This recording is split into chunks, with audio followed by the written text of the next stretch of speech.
Hello everybody. Today we are going to talk about multiplication and decimal patterns. Before we get into that though, I just want to go over something really quickly.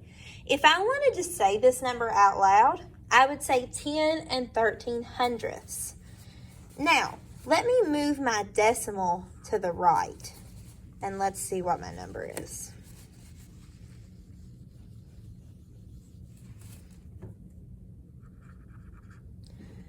My new number is 101 and 3/10. So when I moved my decimal to the right, it got bigger. Let's move it over one more time. Now my number is 1013. It's bigger. Let's go back to my original starting place. Now let's move it to the left. Now my number is 1 and 13/1000ths. So my number gets smaller. So remember, when you move to the right, your number gets bigger, and when you move to the left, it gets smaller. Now let's talk about this number pattern. In this first problem, in this first part of my pattern, you'll see 38 times 1. 38 times 1 is 38. Remember that every whole number has a little hidden decimal to the right of it. Now I have 38 times 1/10. According to the powers of 10, 1/10 is 10 times less than 1. Since 1/10 is less than 1, that means my number needs to get smaller. So that means my decimal point needs to move over one time. For 3 8/10. So if we have 38 times 1, we get 38. 38 times 1/10 is 3 8/10, because just like I told you in that last part, you move the decimal to the left to make it smaller. 1/10 is less than 1, so it needs to get smaller. Now we have 38 times 100th. 100th is 100 times less than 1.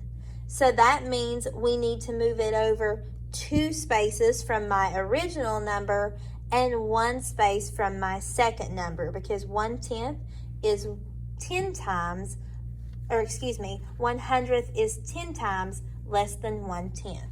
So let's move it over one more,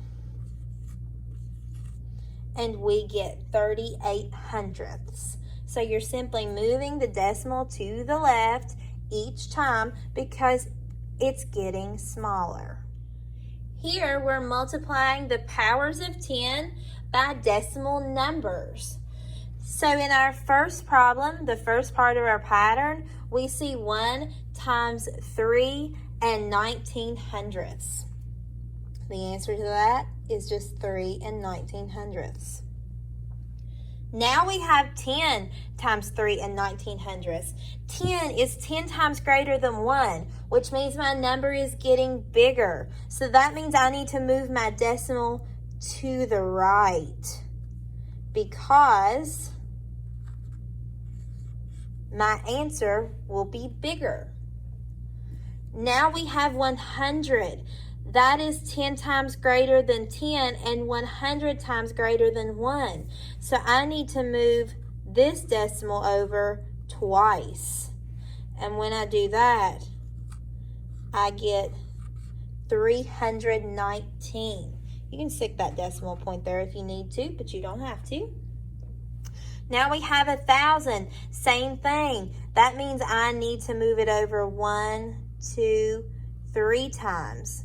And when there's not anything in that other spot, you just add a placeholder. So 3,190. We're just moving to the right each time. Let's review these powers of 10. We went over these really early on at the beginning of the year, but you might have forgotten them, so we need a quick refresher. 10 to the power of 0 is equivalent to 1 because it's a 1 with 0 zeros. 10 to the first power is 10 because it's a 1 with 1 0. 10 to the second power is 100 because it is a 1 with 2 zeros. And 10 to the third power is 1,000 because it's a 1 with 3 zeros. Now let's talk about a pattern using those exponents we talked about.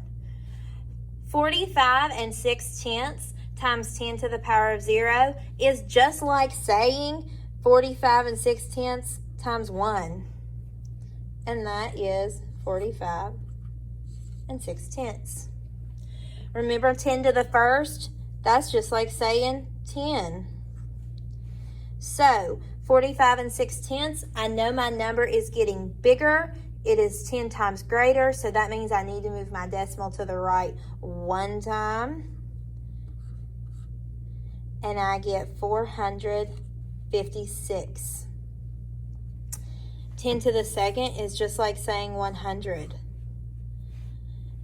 It is 10 times greater than 10 and 100 times greater than 1. So that means I need to move it over 2 times.